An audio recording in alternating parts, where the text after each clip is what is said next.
श्रीमद्भागवत महापुराण दशम स्कंध अध्याय 39। श्री कृष्ण बलराम का मथुरागमन। श्री सुखदेव जी कहते हैं, भगवान श्री कृष्ण और बलराम जी ने अक्रूर जी का भलीभांति सम्मान किया। वे आराम से पलंग पर बैठ गए। उन्होंने मार्ग में जो जो अभिलाषाएं की थी वे सब पूरी हो गईं। परीक्षित, लक्ष्मी के आश्रय स्थान भगवान श्री कृष्ण के प्रसन्न होने पर ऐसी कौन सी वस्तु है जो प्राप्त नहीं हो सकती। फिर भी भगवान के परम प्रेमी भक्तजन किसी भी वस्तु की कामना नहीं करते। देवकी नंदन भगवान श्री कृष्ण ने सायंकाल का भोजन करने के बाद अक्रूर जी के पास जाकर अपने स्वजन संबंधियों के साथ कंस के व्यवहार और उसके अगले कार्यक्रम के संबंध में पूछा। भगवान श्री कृष्ण ने कहा, चाचा जी, आपका हृदय बड़ा शुद्ध है, आपको यात्रा में कोई कष्ट तो नहीं हुआ। स्वागत है, मैं आपकी मंगल कामना करता हूँ। मथुरा के हमारे आत्मीय सुहृद, कुटुंबी तथा अन्य संबंधी सब सकुशल और स्वस्थ है न। हमारा नामात्र का मामा कंस तो हमारे कुल के लिए एक भयंकर व्याधि है। जब तक उनकी बढ़ती हो रही है तब तक हम अपने वंश वालों और उनके बाल बच्चों का कुशल मंगल क्या पूछें। चाचा जी, हमारे लिए यह बड़े खेद की बात है कि मेरे ही कारण मेरे निर्पराध और सदाचारी माता पिता को अनेकों प्रकार की यातनाएं झेलनी पड़ी, तरह तरह के कष्ट उठाने पड़े। और तो क्या कहूं, मेरे ही कारण उन्हें हथकड़ी बेड़ी से जकड़कर जेल में डाल दिया गया तथा मेरे ही कारण उनके बच्चे भी मार डाले गए। मैं बहुत दिनों से चाहता था कि आप लोगों में से किसी न किसी का दर्शन हो। यह बड़े सौभाग्य की बात है कि आज मेरी वह अभिलाषा पूरी हो गई। सौम्य स्वभाव चाचा जी, अब आप कृपा करके यह बतलाइए कि आपका शुभागमन किस निमित्त हुआ। श्री सुखदेव जी कहते हैं, परीक्षित, जब भगवान श्री कृष्ण ने अक्रूर जी से इस प्रकार प्रश्न किया तब उन्होंने बतलाया कि कंस ने तो सभी यदुवंशियों से घोर वैर ठान रखा है। वह वसुदेव जी को मार डालने का भी उद्यम कर चुका है। अक्रूर जी ने कंस का संदेश और जिस उद्देश्य से उसने स्वयं अक्रूर जी को दूत बनाकर भेजा था और नारद जी ने जिस प्रकार वसुदेव जी के घर श्री कृष्ण के जन्म लेने का वृतांत उनको बता दिया था, सो सब कह सुनाया। अक्रूर जी की यह बात सुनकर विपक्षी शत्रुओं का दमन करने वाले भगवान श्री कृष्ण और बलराम जी हंसने लगे और इसके बाद उन्होंने अपने पिता नंद जी को कंस की आज्ञा सुना दी। तब नंद बाबा ने सब गोपों को आज्ञा दी कि सारा गोरस एकत्र करो, भेंट की सामग्री ले लो और छकड़े जोड़ो। कल प्रातःकाल ही हम सब मथुरा की यात्रा करेंगे और वहां चलकर राजा कंस को गोरस देंगे। वहां एक बहुत बड़ा उत्सव हो रहा है, उसे देखने के लिए देश की सारी प्रजा इकट्ठी हो रही है। हम लोग वह उसे देखेंगे। नंद बाबा ने गांव के कोतवाल के द्वारा यह घोषणा सारे व्रज में करवा दी।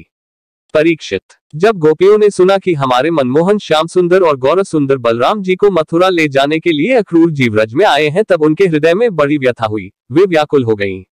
भगवान श्री कृष्ण के मथुरा जाने की बात सुनते ही बहुतों के हृदय में ऐसी जलन हुई कि गर्म सांस चलने लगी, मुख कमल कुम्हला गया और बहुतों की ऐसी दशा हुई। वे इस प्रकार अचेत हो गई कि उन्हें खिसकी हुई ओढ़नी, गिरते हुए कंगन और ढीले हुए जूड़ों तक का पता न रहा। भगवान के स्वरूप का ध्यान आते ही बहुत सी गोपियों की चित्तवृत्तियां सर्वथा निवृत्त हो गईं, मानो वे समाधिस्थ आत्मा में स्थित हो गई हो और उन्हें अपने शरीर और संसार का कुछ ध्यान ही न रहा।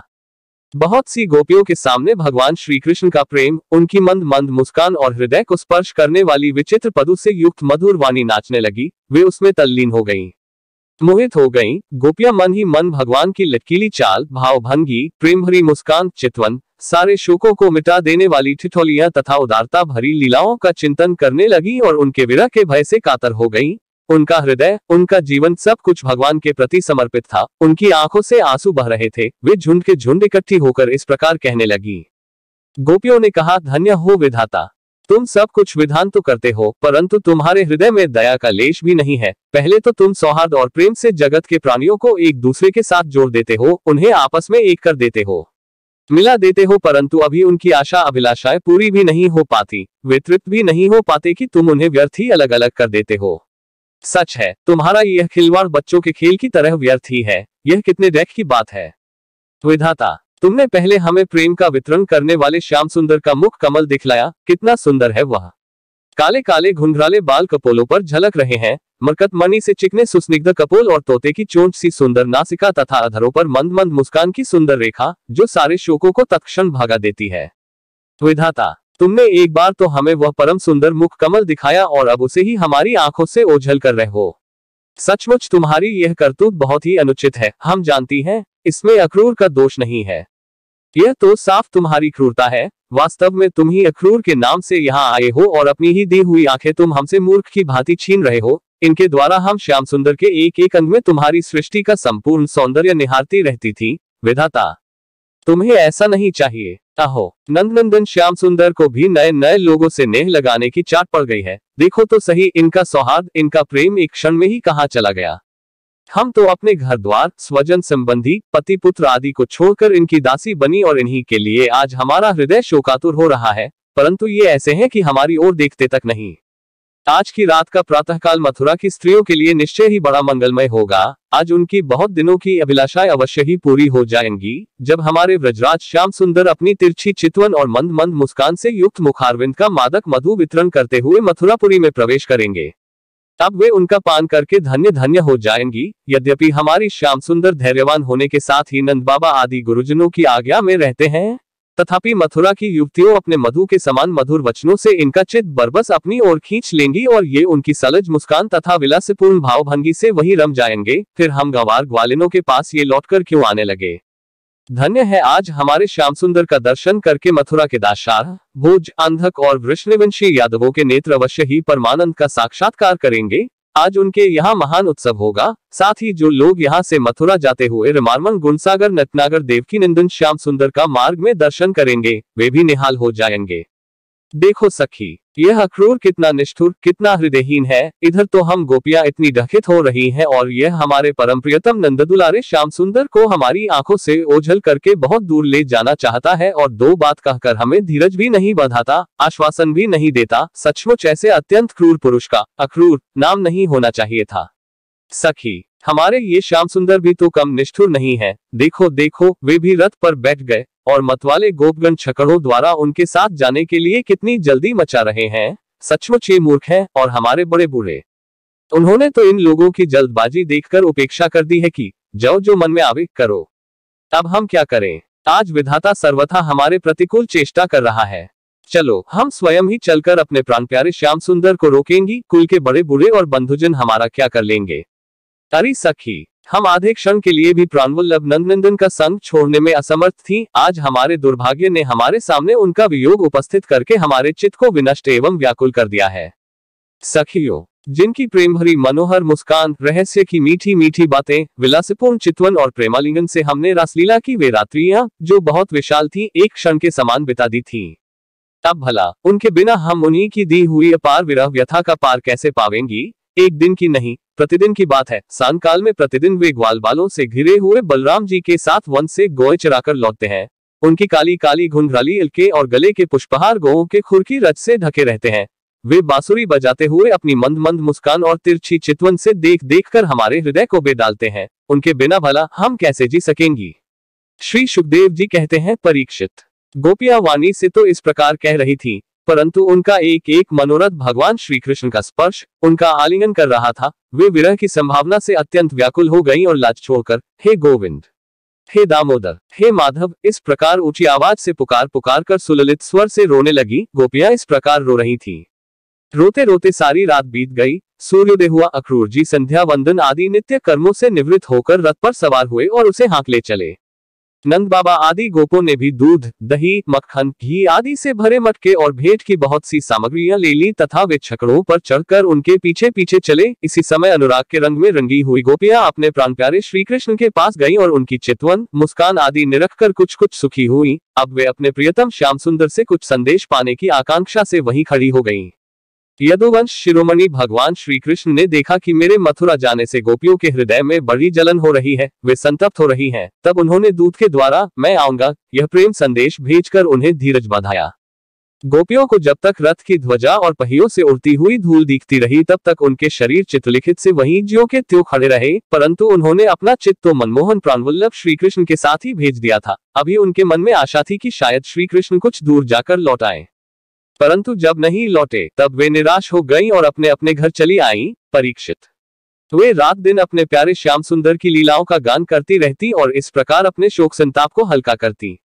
परीक्षित, इधर भगवान श्री कृष्ण भी बलराम जी और अक्रूर जी के साथ वायु के समान वेग वाले रथ पर सवार होकर पापनाशिनी यमुना जी के किनारे जा पहुंचे। वहां उन लोगों ने हाथ मुंह धोकर यमुना जी का मरकत मणि के समान नीला और अमृत के समान मीठा जल पिया। इसके बाद बलराम जी के साथ भगवान वृक्षों के झुरमुट के खड़े रथ पर सवार हो गए। अक्रूर जी ने दोनों भाइयों को रथ पर बैठाकर उनसे आज्ञा ली और यमुना जी के कुंड पर आकर वे विधिपूर्वक स्नान करने लगे। उस कुंड में स्नान करने के बाद वे जल में डुबकी लगाकर गायत्री का जप करने लगे। उसी समय जल के भीतर अक्रूर जी ने देखा कि श्री कृष्ण और बलराम दोनों भाई एक साथ ही बैठे हुए हैं। अब उनके मन में वे शंका हुई कि वसुदेव जी के पुत्रों को तो मैं रथ पर बैठा आया हूँ, अब वे यहाँ जल में कैसे आ गए? जब यहाँ हैं तो शायद रथ पर नहीं होंगे। ऐसा सोचकर उन्होंने सिर बाहर निकालकर देखा, वे उस रथ पर भी पूर्ववत बैठे हुए थे। उन्होंने यह सोचकर कि मैंने उन्हें जो जल में देखा था वह भ्रम ही रहा होगा, फिर डुबकी लगाई, परंतु फिर उन्होंने वहां भी देखा कि साक्षात अनंत देव श्री शेष जी विराजमान है और सिद्ध, चारण, गंधर्व एवं असुर अपने अपने सिर झुकाकर उनकी स्तुति कर रहे हैं। शेष जी के 1000 सिर हैं और प्रत्येक फन पर मुकुट सुशोभित है। कमलनाल के समान उज्जवल शरीर पर नीलांबर धारण किए हुए हैं और उनकी ऐसी शोभा हो रही है मानो सहस्र शिखरों से युक्त स्वीतगिरी कैलाश शोभायमान हो। अक्रूर जी ने देखा कि शेष जी की गोद में श्याम मेघ के समान घनश्याम विराजमान हो रहे हैं। वे रेशमी पीताम्बर पहले हुए हैं। बड़ी ही शांत चतुर्भुज मूर्ति है और कमल के रक्तदल के समान रत्नारे नेत्र हैं। उनका बदन बड़ा ही मनोहर और प्रसन्नता का सदन है। उनका मधुर हास्य और चारु चितवन चित्त को चुराए लेती हैं। भौहें सुंदर और नासिका तनिक ऊंची तथा बड़ी ही सुघड़ है। सुंदरकान, कपोल और लाल लाल अधरों की छटा निराली ही है। बाहें घुटनों तक लंबी और हृष्ट पुष्ट है। कंधे ऊंचे और वक्षस्थल लक्ष्मी जी का आश्रय स्थान है। शंख के समान उतार चढ़ाव वाला सुडौल गला, गहरी नाभि और त्रिवलियुक्त उदर पीपल पत्ते के समान शोभायमान है। स्थूल कटी प्रदेश और नितंब, हाथी की सूंड के समान जांघें, सुंदर घुटने एवं पिंडलियां हैं। एड़ी के ऊपर की गांठें उभरी हुई हैं और लाल लाल नखों से दिव्य ज्योतिर्मय किरणें फैल रही हैं।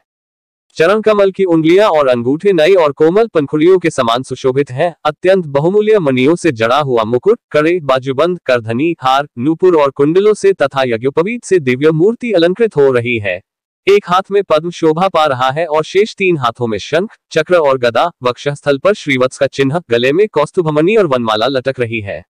नंद, सुनंद आदि पार्षद अपने स्वामी, सनकादि परमर्षि, परब्रह्म, ब्रह्मा, महादेव आदि देवता, सर्वेश्वर, मरीचि आदि 9 ब्राह्मण, प्रजापति और प्रहलाद, नारद आदि भगवान के परम प्रेमी भक्त तथा 8 वसु अपने अनुसार निर्दोष वेदवाणी से भगवान की स्तुति कर रहे हैं। साथ ही लक्ष्मी, पुष्टि, सरस्वती, कांति, कीर्ति और तुष्टि, इला, ऊर्जा, विद्या, अविद्या, जीवों के मोक्ष और बंधन में कारण रूपा बहिरंग शक्ति, खलादिनी, सवित और माया आदि शक्तियां मूर्तिमान होकर उनकी सेवा कर रही हैं। भगवान की यह झांकी निरखकर अक्रूर जी का हृदय परमानंद से लबालब भर गया। उन्हें परम शक्ति प्राप्त हो गई। सारा शरीर हर्षावेश से पुलकित हो गया। प्रेम भाव का उद्रेक होने से उनके नेत्र आंसू से भर गए। अब अक्रूर जी ने अपना साहस बटोकर भगवान के चरणों में सिर रखकर प्रणाम किया और वे उसके बाद हाथ जोड़कर बड़ी सावधानी से धीरे धीरे गदगद स्वर से भगवान की स्तुति करने लगे।